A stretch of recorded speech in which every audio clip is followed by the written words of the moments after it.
ମହୁମାଛିଙ୍କ ଦଂଶନ ଯେ କେତେ ମାରାତ୍ମକ ସେହିପରି ଏକ ଘଟଣା ଘଟିଛି କେନ୍ଦୁଝର ଜିଲ୍ଲା ଚମ୍ପୁଆ ଥାନା ରାମଚନ୍ଦ୍ରପୁର ଗ୍ରାମରେ।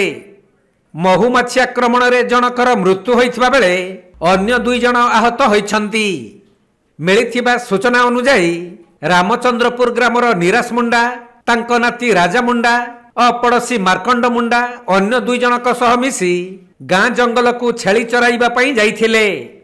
ତେବେ କିଛି ସମୟ ପରେ ଜଙ୍ଗଲରେ ବର୍ଷା ହେବା କାରଣରୁ ସେମାନେ ଛେଳି ନେଇ ଘରକୁ ଫେରୁଥିଲେ। ଏହି ସମୟରେ ଜଙ୍ଗଲରେ ଥିବା ଏକ ଗଛରୁ ହଠାତ୍ ମହୁମାଛି ବାହାରି ଆସି ସେମାନଙ୍କୁ ଆକ୍ରମଣ କରିବାକୁ ଗୋଡ଼ାଇଥିଲେ। ଫଳରେ 2 ଜଣ ଦୌଡ଼ି ପଳାଇ ଯାଇଥିଲେ ବି ନିରାଶ ମୁଣ୍ଡା, ତାଙ୍କ ନାତି ରାଜା ମୁଣ୍ଡା ଓ ପଡ଼ୋଶୀ ମାର୍କଣ୍ଡ ମୁଣ୍ଡା ଦୌଡ଼ି ନ ପାରିବାରୁ ସେମାନେ ମହୁମାଛି ଆକ୍ରମଣର ଶିକାର ହୋଇଥିଲେ। ପରେ ଗାଁ ଲୋକମାନେ ସେମାନଙ୍କୁ ଉଦ୍ଧାର କରି ଚମ୍ପୁଆ ଉପଖଣ୍ଡ ଚିକିତ୍ସାଳୟକୁ ଆଣିଥିଲେ ବି ସେଠାରେ ନିରାଶ ମୁଣ୍ଡାଙ୍କୁ ଡାକ୍ତର ମୃତ ଘୋଷଣା କରିଛନ୍ତି। ଆଉ ଅନ୍ୟ 2 ଆହତ ଚିକିତ୍ସାଧୀନ ଥିବା ବେଳେ ଖବର ପାଇ ପୁଲିସ ଡାକ୍ତରଖାନାରେ ପହଞ୍ଚି ତଦନ୍ତ ଆରମ୍ଭ କରିଛି।